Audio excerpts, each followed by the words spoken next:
What the city is talking about. The news that impacts you. Welcome to the Montreal Now podcast. With Aaron Rand and Natasha Hall.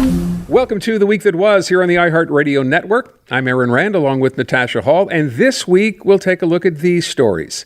43 years ago, when Terry Fox started his run across Canada for cancer research, no one could have imagined it would remain an inspirational event for so many still today, including a young man you'll meet who wasn't even born when Terry Fox first set out. How much time do you spend looking at screens? Probably a lot, right? Well, did you know when you stare at screens, you blink less? And that is causing a whole lot of eye problems. For kids, it's even worse.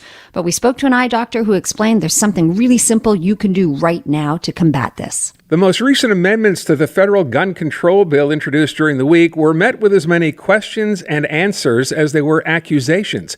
It's an issue that's divided Canadians for years.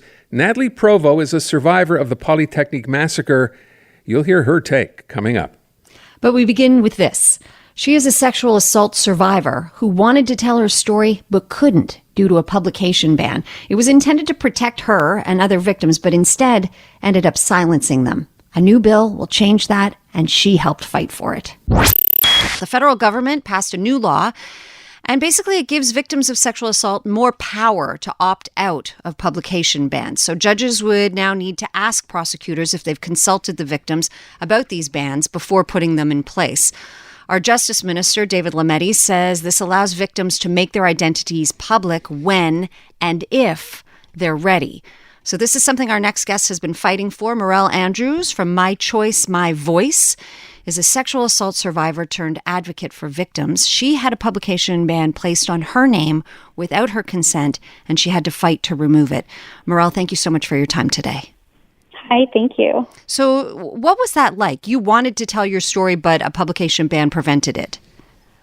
Yeah, I mean, when I was going through the legal system, the main thing that I hoped to come out of the end of the court process was a chance to deliver a really impactful victim impact statement and then to share that with people who I cared about, because I had been quite private up until that point about going through the legal system.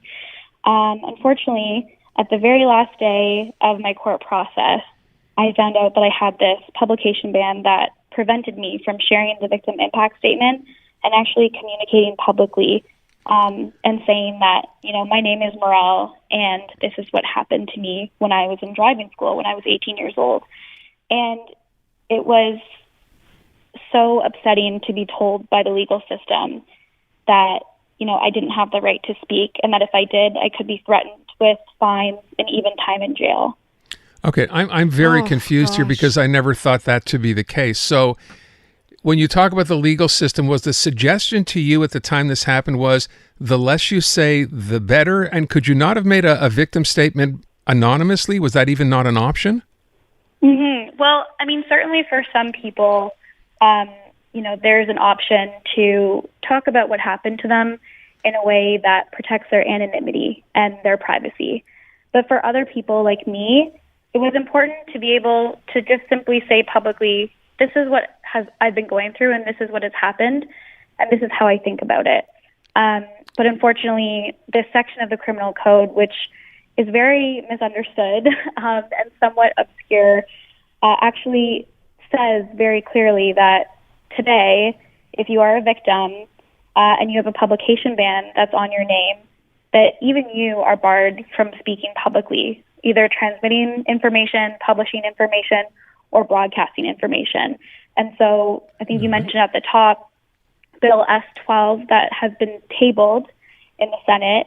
It hasn't been passed quite yet, but the hope is that with a new bill, victims will be able to choose whether or not they feel that a publication ban is right for them, and they'll be able to have information to make that determination to avoid any challenges like I and many others have faced.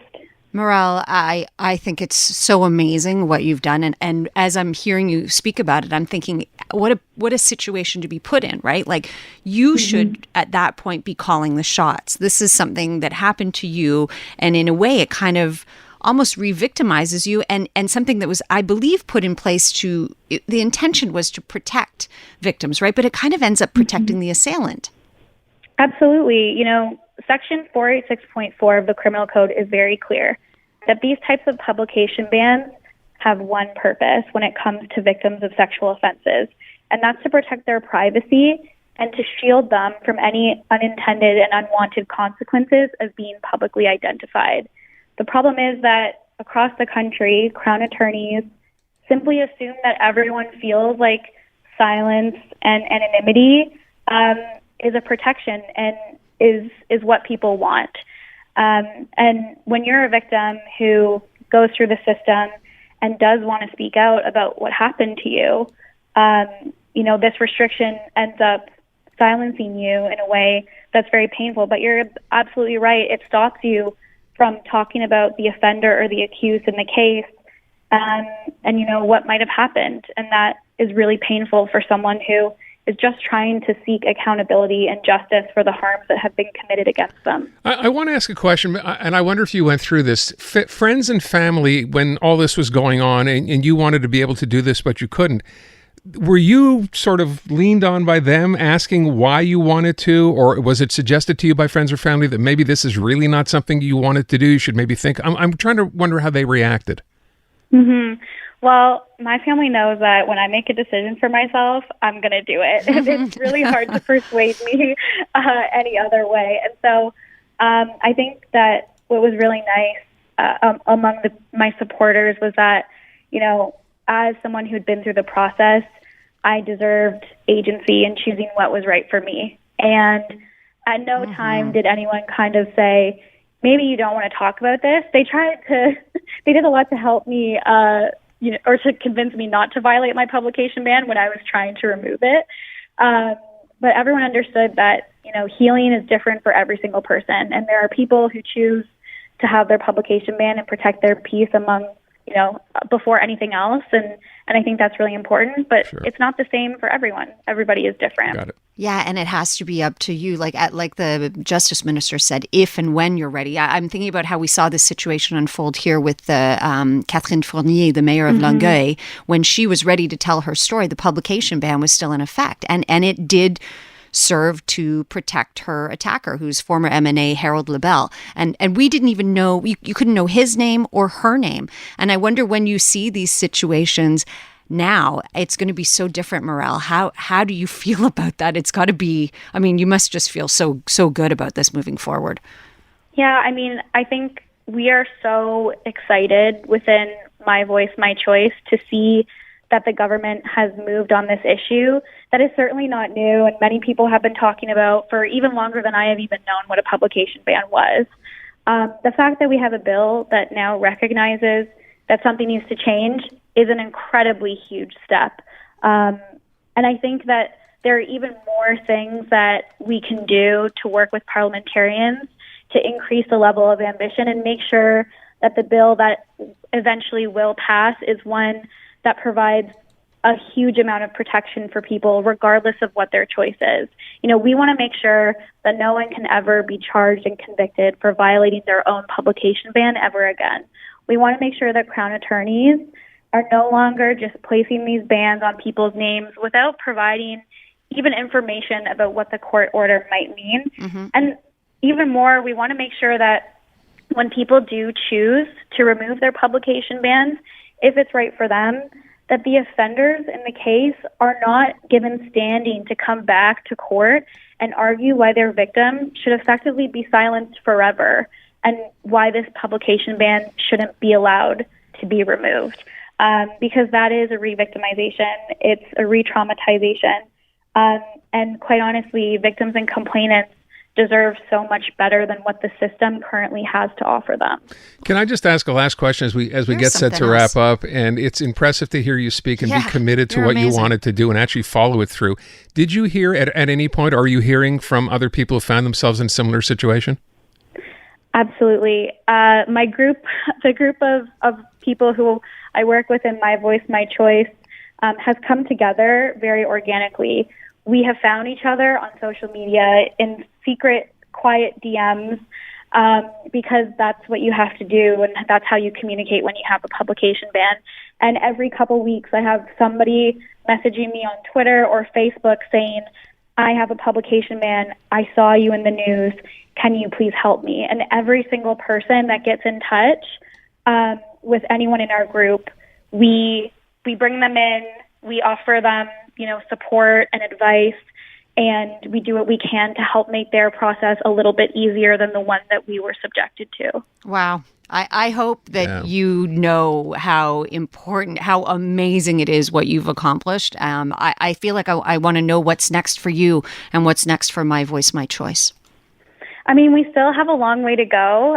There's still 5 more readings of the bill that need to happen between the Senate and the House of Commons. So we're in Ottawa this week, meeting with senators and members of Parliament and their staff to make sure that our voices and our stories are heard, and that, parliamentarians understand why this change is so important.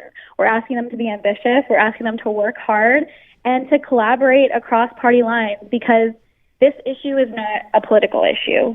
And, what's great is that we've seen support from all political parties. So we're just looking forward to continuing the work, pressing Parliament to act and get this bill, as perfect as we can, and then hopefully see it pass into law sooner rather than later, so that the system, once and for all, is improved for everybody. The latest that would be, by the way, would be October, just for our listeners. Amazing, Morel. Keep up the great work. Thank you. Informative. Interactive. And always interesting. This is Montreal Now with Aaron Rand and Natasha Hall.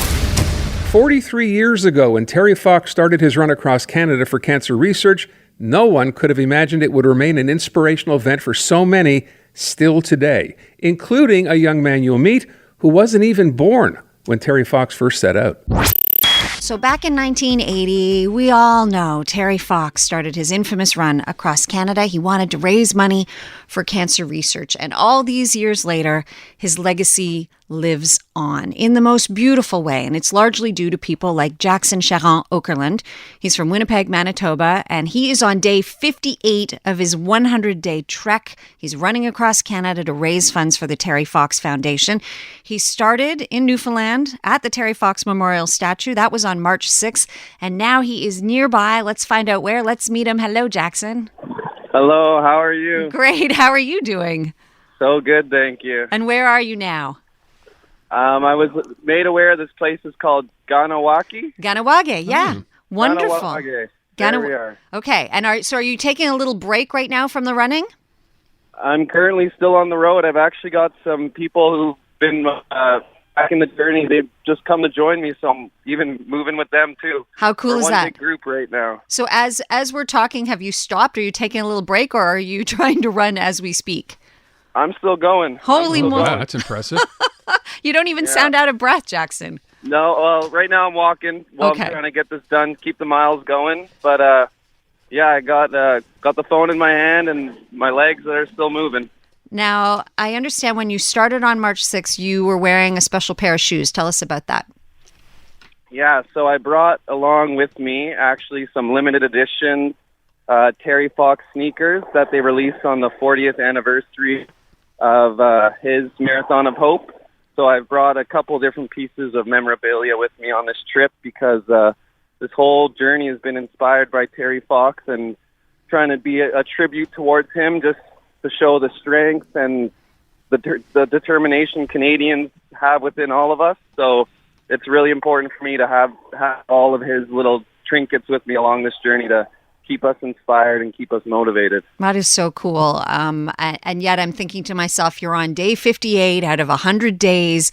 There's got to be 120 days. 120 days. Holy moly. Okay. And, some of those days, the weather's probably pretty lousy and you're probably pretty tired. What inspired you in the first place? What compelled you to go on this trek, and what keeps you going, Jackson? Sure. Well, basically, what inspired me, I actually worked previously to this journey in a healthcare, actually in a personal care home. And so I spent a lot of my time doing for others and taking care of others.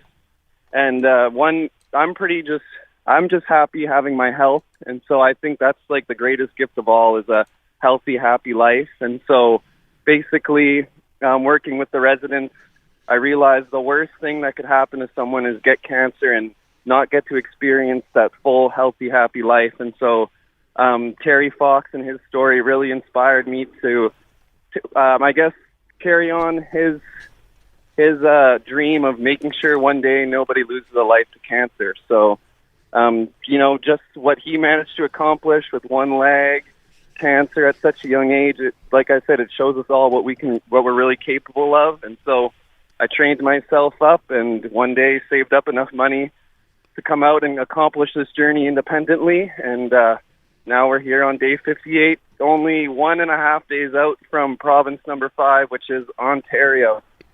Wow. Amazing. Listen, that's so impressive. And I know people have done this before in the past, all for such a worthy cause in memory of Terry Fox. I'm curious, you sound like a fairly young guy. It's hard to believe that this thing happened so many years ago. So we're talking, roughly 43 years ago. How did you first learn of Terry Fox? Of course, I feel like everyone in Canada, just by association, knows about Terry Fox and his story. But, of course, you learn about him in school doing the Terry Fox runs. But it wasn't until I got a little older and, looking for inspiration in a role model, I suppose, and it's just what he did was remarkable. So it definitely drawed me to that. And, that's kind of how I fell in love with Terry Fox and his story. And the older you get, the more you train, the more you put yourself what he went through, the more you realize what he really did and how, remarkable he was. Yeah, I'm with you. I had the pleasure of meeting Fred Fox just last weekend, Terry's brother, and I feel like it's just something we all carry so close in our hearts. And to think what Terry was trying to do on one leg is astonishing. I find it astonishing what you're doing, Jackson, and that you get out there every day and you just keep going. So you've raised about $13,000 so far, or how much have you raised so far? Yeah, so on the GoFundMe online, we've done about $13,000. But then through the Maritimes, we actually, since I've been posting the journey on social media and broadcasting myself live, 8 to 10 hours a day, getting all the steps, we've managed people to come track me down on the side of the road. We've done about 9,000 in cash donations as well. And then on the social media sites, people can tip, so 3,000 there. And then we've actually collaborated with a lady in New Brunswick who runs a yarn store, and so she kind of crocheted us some mascots, and she's selling all those with the proceeds going to the cancer fund. So she's done about $5,000 worth of proceeds funds to the cancer fund as well. So we've sold about 150 mascots already. Amazing. Jackson, what's the easiest way for people to find you and to donate and help your cause? For sure. So the best way to find me would be under, I guess, my the name I'm going under, which is Cross Canada Jack, and I've got a page on Instagram, TikTok, and Facebook, and on all of those pages I have the GoFundMe link there. Great. So that's one way to donate, or if people who want to, follow the journey closer and actually come see me in person and tell me a story, because every story I hear of people that had to go through such a challenging journey, it really inspires me and reminds me even more why I got to be out here every day. What a great story. You're an inspiration. Yeah, absolutely. Wish you all the best. Enjoy your time while you're still here in Quebec. Take it easy, and maybe we can get in touch again when you're moving from Ontario into Manitoba.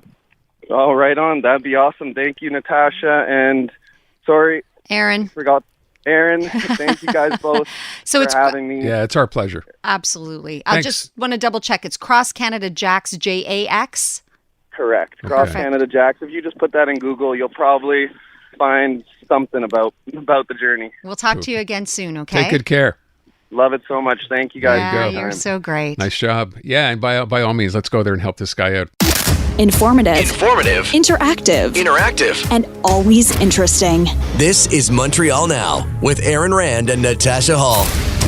How much time do you spend looking at screens? Probably a lot, right? Well, did you know when you stare at screens, you blink less? And that is causing a whole lot of eye problems. For kids, it's even worse. But we spoke to an eye doctor who explained there's something really simple you can do right now to combat this. Can't be anything wrong, can there, Natasha, with staring at your screen all day and all night? Oh, no, nothing. And that bleary face that you get, like that, sort of dead in the eyes. Yeah, there's nothing wrong with that. No, Okay, not good. at all. Just wondering. So here is one more really good reason to reduce your screen time and your kids' screen time while you're at it. Our eyes are tired and fed up from looking at our screens so much, and it's leading to an increase in eye disorders. The good news is, on the other side of things, there is something really simple you can do to help alleviate some of this. FADI MAROUN is an optometrist, owner of Mes Yeux, Tes Yeux Optometrist, and joins us now. Thank you for your time today. Good afternoon, Natasha, Aaron. Thank you so much for having me on. So, FADI, tell us what happens to our eyes while we're looking at screens. I guess the biggest factor is the blink reflex. When you're normally talking to somebody without a screen, you're blinking every 4 to 6 seconds. When we do get on a screen, our blink reflex drops to between 9 and 16 seconds. And that's a major issue because one of the biggest factors of the blink reflex is releasing oil from the lid margin itself. And that oil is crucial in maintaining the tear film on the surface of the eye. But when we're blinking a lot less, there's not enough oil coming out of our lids, and then the watery layer of our tear is exposed, and it evaporates. And that is a major problem. And what happens is that a lot of children sometimes have parents bring them in thinking that they need glasses, when in fact it really comes down to their tear film. Lack of blinking means that their vision is changing because the blink reflex itself, the tear film itself, accounts for 70% of the refractive power of the eye. So that's one of the major factors. Some of the other things we've proposed is something called 20-20-20, where we spend 20 minutes at a screen, take a 20-second break, look at least 20 feet away, and blink as much as you can. Water is important. Make sure you drink enough water and hydrate during the day. Those are all important factors to stabilizing the tear film on the surface of the eye. We're both blinking a lot. Did you notice that? As you're talking, we're both looking at each other and blinking a lot. So is it just the normal, because you blink without thinking most of the time. So exactly. Why does it slow down when you're looking at a screen? And that's exactly it, because we feel that the brain is always having to refocus on the screen. And the fact that it has to refocus, the brain cannot do two functions at the same time. So it actually forgets to blink. Oh. Wow. And that is basically the number one reason why we see that. A few years back, I was actually involved in a piece of research where we actually had doctors play video games. Now, we've talked about, we talk about smartphones, tablets, and laptops, but we forget about video games. We actually played video games for about 90 seconds. They asked 20 doctors to play video games for 90 seconds where the brain was on high alert. And the average blink reflex in 90 seconds was once. I actually blinked once playing video games for 90 seconds. So sometimes there are birthday parties on a Sunday afternoon where children, anywhere from 8 to 9 to 10, 12 years of age, are playing video games for 3-4 hours straight without taking a break. And that can definitely become an issue. And I usually see them on Tuesday morning in my office where they come in and they have headaches or their eyes are hurting. They feel that they're not seeing as well. And that's really primarily the number one factor. So I don't tell them not to play video games. They can, but again, in moderation. Anywhere from 20 to 30 minutes, we take a break, come back, do another 20, 30 minutes, and we try to stop at the hour and perhaps later on do another hour in the afternoon. But that really is a major factor. Beyond what you said, that 20-20 whatever rule, when kids come, how serious is it? Is it something like giving them drops? You can't expect, I don't think, a child maybe after the first day is going to respect that rule. So if you're doing this and you can't stop yourself from doing it, what do you do to treat it? That's an excellent question, Aaron. I mean, usually we don't want to just start with drops right away because a lot of times these are young kids who can produce their own tear layer. So we don't want to just start with drops right away. But the key is really just having the parents get involved, where we tell them, my children at home sometimes when they're on their tablet, every 20 minutes I tell them, that's it, put them down. And it's an important factor because aside from doing drops, one of the things they can do, for example, is just massaging the lashes in the shower over the or in the morning when they're washing their face, because the meibomian glands, which are responsible for the oily layer, sometimes can block or atrophy with time if we don't use them on a regular basis. So just gentle massage and the heat can sometimes allow these glands to just open up and release the oil into the eye that we need. On odd occasion, if, for example, I test the tear film, I measure it, and I find that it's low, I will at times provide them with drops that are preservative-free, where they'll use it for a certain period of time, of course with a follow-up, and then we can follow up with the children, make sure that everything's okay. Spending time outdoors is important. We find that screen time also can affect their nearsightedness as time goes along. If they're spending a lot of time indoors, we're seeing a rise in myopia. And we saw that definitely during the pandemic. obviously with schools closed and children having to resort to Zoom sessions online and so forth, we did see a rise in drier eyes and a rise in nearsightedness over time. So those are all factors that we're trying to work with parents and the young children to try and sort of get them outdoors more, at least anywhere from 75 to 90 minutes a day. There are studies that show that it actually controls the myopic or nearsighted shift. And also for patients that don't have nearsightedness, spending time outdoors can delay the rate at which it may come on in the future. So I think education really is what it comes down to. That 20-20-20 rule that we invented, it came out because of research. We found that if you're spending just 20 minutes at a time in increments, it actually allows the eye to blink at the 20-second mark. I was actually visiting an ophthalmologist one time, and I went around his practice, and I saw that every screen he had, there was the word blink at the bottom of the screen. And I said, that's a good way of reminding your staff to blink. And it was an excellent way, actually, to do that. So sometimes you have data entry clerks at, large corporations that are spending sometimes 7-8 hours straight at the computer. And that's one factor that we need to look into, because we've actually done studies where we split up data entry clerks in large corporations, and we measured 8 different categories, and we found that if they just simply did one exercise for 2 weeks, the 20-20-20, they actually scored better than the other group that did not do that. This is so awesome and such amazingly useful information, Dr. Maroun. We're out of time, but I just want to quickly squeeze in. Do those glasses that are supposed to filter light out, or those filters on your phone? Blue filter lenses. So I've talked to researchers actually about that, and there's not enough blue light necessarily emitted from the screen for that to necessarily be the number one reason why we use it. But I have had patients, sort of like just from a clinical observation, notice that when they do wear them, they feel that their eyes are more comfortable at the end of the day, and they feel sometimes that their sleep pattern is a little bit better.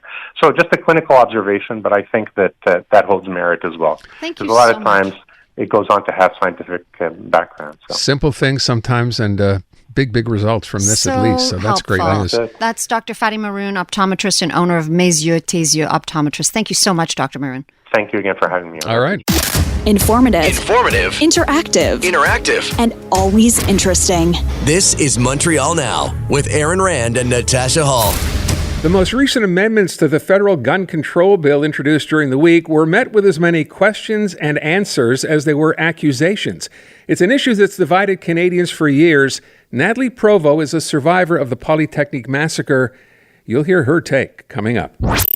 What we have put forward is a package of reforms that are very strong, that reflects a strong consensus not only of 3 of the 4 major parties in this minority parliament, but the vast majority of Canadians, including experts from the Mass Casualty Commission final report. So we will always have an open door. I, have remained in very close contact with all of the victims and survivors groups, because I know how important it is and how much encouragement they have given us. And they continue to be an inspiration to push this government to do the types of reforms that we are doing right now. But this is a strong package, and we will save lives with it. That is our Public Security Minister, Public Safety Minister, Marco Mendicino, talking about these new amendments to this gun law that's now been in the works for, about a year? Mm-hmm. Still working out, as they say, the kinks, but not apparently satisfying some people still, including the anti-gun control group, Poly Se Souvient. So let's try to understand why, because the minister seems to think he's got the winning formula here. NATHALIE Provost is a Polytechnique survivor and a spokesperson for Poly Se Souvient. NATHALIE, thank you for joining us. So tell me why it is you're not impressed with what the minister had to say or what he's offering here in the way of amendments. We are, we feel betrayed because we are asking for many years, for more than 30 years, for a permanent and total ban on assault-style weapons. And we're not there yet. Because the definition that is stable is based on the design, so it depends on the way it's designed, but not on the way it is or will be. So we think it's one of the major loophole, and the other one is because the 482 assault-style weapons that are not in the decree in the IOC of 2020 are not included in any ways. So people will be able to keep those firearms legally, but they were comprised as assault-style weapon in December. Most of them. Okay, so I think what I'm finding so confusing about all of this is that everyone's upset about it. Even gun advocate. Well, there's not such a thing as gun advocates, but even pro-gun people don't like this. And then anti-gun advocates, and I certainly am more aligned with that philosophical approach to things myself, are not happy. So what would make at least your side of things happy? You want a full ban, and you want that to be implemented sooner than later. Polytechnique families, victim of the femicide, families of victims, sorry, it's been a long day. Families of victims, students, me as a survivor, students of Polytechnique, teachers, all the community of Polytechnique in January 1990 request to the politician to ban assault-style weapon. We ask that's our first and main request in 1990, few days after the massacre. So we cannot negotiate with it. That's our first goal. And what's in the amendment today is full of holes. People will be able to keep the assault-style firearms that they have. People who, and on the market, there will be new assault-style firearms that will come into the market if they are not designed for a high-capacity magazine. But if one day a high-capacity magazine can adapt to that firearm, it will be okay. So that's it. And people have now in their hands high-capacity magazine that they just can transform by removing a single pin.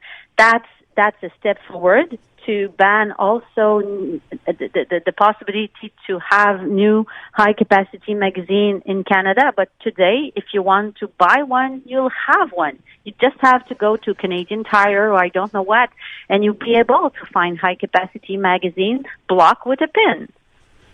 So if we want to do something strong regarding assault-style weapon, we have to do it in a thorough way. We have to be to integrate every aspect and not leave loopholes, because we're talking of a $1 million market each year. People want to buy those kind of weapons. So if there's a loophole, the market will go there. We already saw it with the IOC from 2020. Every loophole has been used by the manufacturers. So, Nathalie, I will tell you today, because the minister came under fire in the House of Commons, and here's what he said with respect to what is banned, isn't banned. He said, "This is not a definition the government just invented out of thin air, but rather by consulting extensively with law enforcement who support it and with advocacy groups who support it as well." Yeah, there's a group. There's a group we know.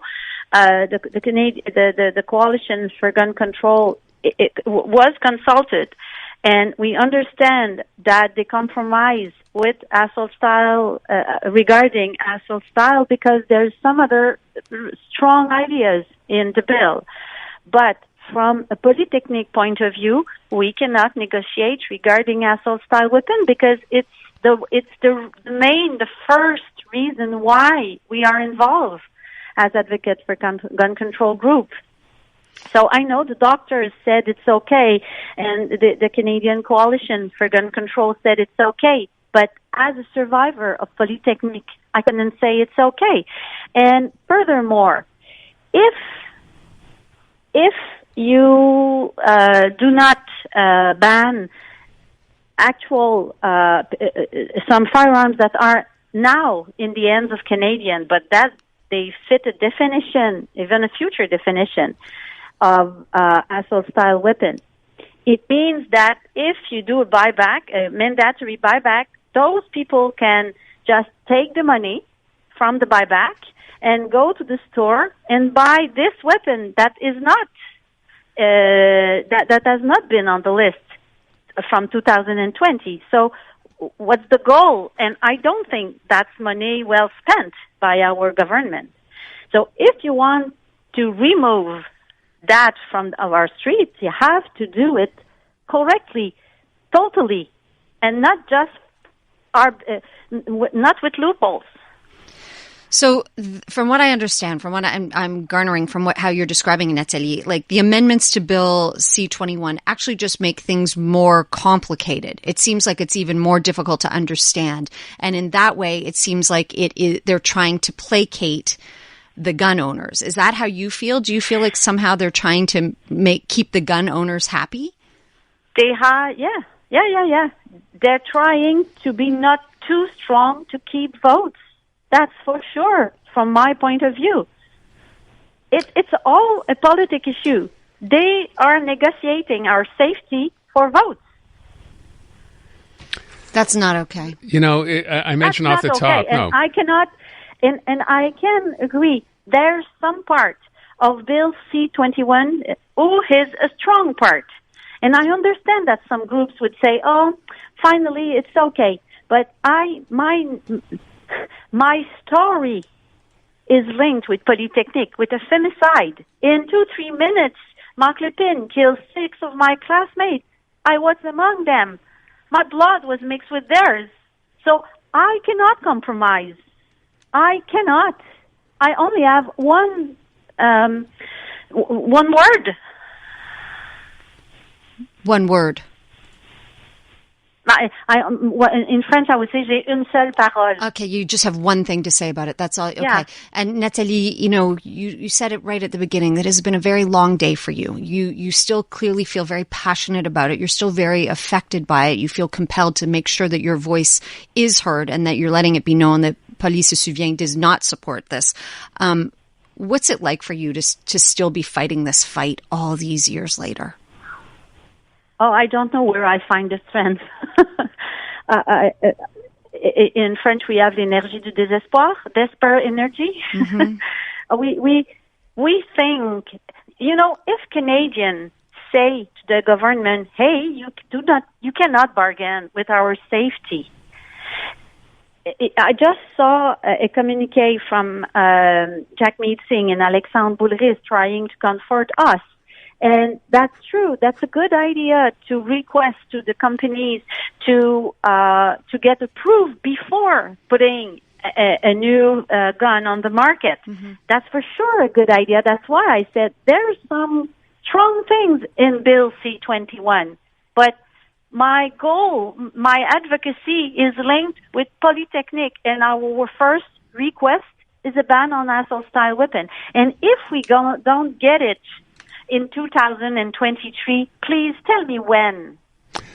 Nobody will try it in 10 years, and I will be 10 years older. Mm-hmm. It's. I cannot think of what will happen if we do not stand our point right now. Mm-hmm.